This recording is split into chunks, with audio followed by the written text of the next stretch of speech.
Hello, guys. Welcome back to this channel.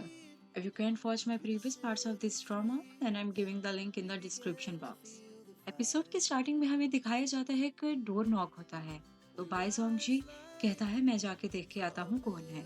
तो जैसे ही वो डोर खोलता है तो वहाँ एडी होता है। एडी बहुत ज्यादा ड्रंक होता है, वो फौरन से आकर फैंसी रॉय के ऊपर गिर जाता है। फैंसी रॉय एडी से पूछता है कि तुम यहाँ कैसे पहुंचे। एडी कहता है तुम हमेशा आसपास ही रहते हो, तो मुझे अंदाजा हो गया कि तुम यहाँ होगे। भाईजान की एडी को जैसे ही देखता है तो उसे याद आता है कि लास्ट टाइम ये मुझे केक की शॉप पर मिला था और ये कह रहा था कि मेरे एक फ्रेंड और मेरी बर्थडे सेम डेट पर होती है और कहीं ना कहीं एडी उस फ्रेंड को पसंद करता है।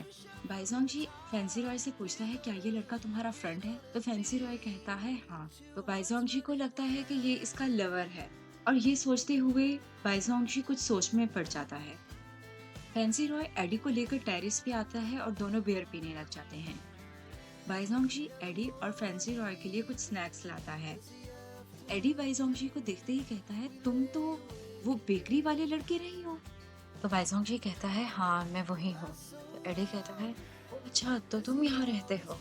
और ये कहने के बाद बाइजोंग जी अपनी स्टडी के लिए वापस अपने रूम में चला जाता है और एडी और फैंसी रॉय आपस में बैठ के बातें करते रहते हैं कंटिन्यूअसली। बाइजोंग जी से अंदर बैठकर पढ़ाई नहीं हो रही थी, वो कंटिन्यूअसली एडी और फैंसी रॉय को ही देखता रहता है और बार बार अपनी पोजीशन बैठने की भी चेंज करता है। थोड़ी देर के बाद एडी बहुत ज्यादा ड्रंक होने की वजह से बेहोश हो जाता है। तो फैंसी रॉय उसे उठाने ही लगता है तो चेंजी आ जाता है। फैंसी रॉय कहता है तुम्हें किसी के भी घर के अंदर आने से पहले पूछना चाहिए। तो चंजी कहता है दरवाजा अनलॉक था जिसकी वजह से मैं अंदर आ गया और एडी को उठा लेता है। फैंसी रॉय चंजी के पास आता है और उससे पूछता है एडी तुम्हारे लिए क्या है। चंजी कहता है ये मेरे लिए जस्ट एक ब्रदर है। फैंसी रॉय कहता है तो फिर बॉस तुम्हारे लिए क्या है। तो इस बात का चंजी कोई जवाब नहीं देता। फैंसी रॉय कहता है क्या तुम श्योर हो, क्योंकि लव और वर्शिप दो डिफरेंट टर्म्स हैं और मेरे ख्याल से तुम्हें इसके बारे में जरूर सोचना चाहिए। चंजी ये सुनकर एडी को लेकर बाहर आ जाता है और उसे कार में बिठा देता है और कंटिन्यूअसली फैंसी रॉय की बात को सोच रहा होता है। बाइजोंग जी फैंसी रॉय से पूछता है क्या एडी चंजी को पसंद करता है। तो फैंसी रॉय कहता है हाँ, पर तुम्हें कैसे पता चला। बाइजोंग जी कहता है अंदाजा हो गया मुझे। नेक्स्ट डे बाइजोंग जी जब अपनी पार्ट टाइम कंप्लीट करने के बाद अपार्टमेंट में एंटर होता है तो वहाँ फैंसी रॉय बैठा। फैंसी रॉय बाइजोंग जी से कहता है मैंने काफी सारा फूड बनाया था तो सोचा तुम्हारे पास ले जाऊं, अदरवाइज वो वेस्ट हो जाएगा। और कहता है जल्दी से आकर खा लो अदरवाइज वो ठंडा हो जाएगा। बाइजोंग जी फूड खाने लग जाता है तो फैंसी रॉय कंटिन्यूअसली उसे देखता रहता है। तो बाइजोंग जी कहता है आप भी खाओ ना। तो फैंसी रॉय कहता है बनाते वक्त ही मैंने खा लिया था इसलिए मुझे भूख नहीं। और थोड़ी देर के बाद फैंसी रॉय को नींद आने लग जाती है। फैंसी रॉय जैसे ही गिरने लगता है तो बाइजोंग जी उसके पास जाता है और उसे कुछ पुराने मोमेंट्स याद आते हैं। फैंसी रॉय वहीं पर सो जाता है और बाइजोंग जी को भी पकड़ लेता है जिसकी वजह से उसे भी वहीं सोना पड़ता है। नेक्स्ट मॉर्निंग ये दोनों एक दूसरे के साथ सोए थे।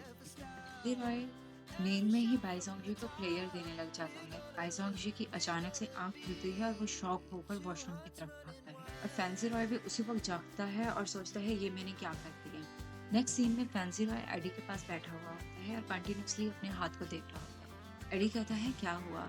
तो फैंसी रॉय कहता है मैंने लिटिल किडो के साथ कुछ कर दिया। तो एडी कहता है it's mean something fishy fishy. Fancy Roy कहता है नहीं नहीं ऐसी कोई बात नहीं है। इतनी ही देर में चंजी वहां आ जाता है और एडी को चेयर से उठा के साइड पे खड़ा कर देता है और खुद वहां बैठ जाता है और फैंसी रॉय से पूछता है ड्रग डीलर के बारे में कुछ पता चला। फैंसी रॉय कहता है अभी तक तो कुछ नहीं पता चला बट आई एम फाइंडिंग। इसके बाद क्लास में हमें फैंसी रॉय को दिखाया जाता है। फैंसी रॉय क्लास को कहता है बाइजोंग जी कहाँ है। उसका एक फ्रेंड कहता है कुछ इशू हो गया है तो उसे प्रिंसिपल ऑफिस में बुलाया गया है। तो ये सुनते ही फैंसी रॉय जल्दी से प्रिंसिपल ऑफिस में जाता है। वहां जाकर वो कहता है क्या हुआ। तो प्रिंसिपल कहती हैं सर आप इस मामले से दूर रहें। फैंसी रॉय कहता है कि ये मेरा कजन है तो मेरा हक बनता है मैं इस मामले में आऊँ। फैंसी रॉय उस लड़की से कहता है आप बताएं क्या हुआ। तो वो लड़की कहती है बाइजोंग जी ने मुझे फ्रंट से पुश किया जिसकी वजह से मेरी नीज इंजर्ड हो गई। फैंसी रॉय कहता है अगर वो तुम्हें फ्रंट से पुश करता तो तुम्हारी नीज इंजर्ड नहीं होती बल्कि तुम्हारी बैक होती। तो इससे सबको पता चल जाता है कि ये लड़की झूठ बोल रही है और बाइजोंग से सॉरी करती है और इसके बाद बाइजोंग और फैंसी रॉय बाहर आ जाते हैं। बाइजोंग फैंसी रॉय का थैंक यू करता है और कहता है मुझे नहीं लगा था कि तुम मुझे सपोर्ट करोगे।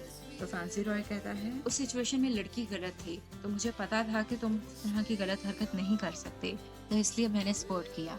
बाइजोंग कहता है और दूसरी बात, मुझे नहीं लगा था कि तुम सबके सामने मुझे अपना कजन एक्सेप्ट करोगे।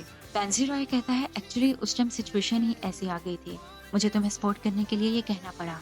तो ये सुनकर बाइजोंग स्माइल करने लग जाता है और उसे हक कर लेता है और कहता है कि आज का डिनर तुम मेरे साथ करो। तो फैंसी रॉय कहता है हाँ, आज से मैं तुम्हारा पर्सनल शेफ बन गया। Thanks for watching. If you like this video, please subscribe and like my channel.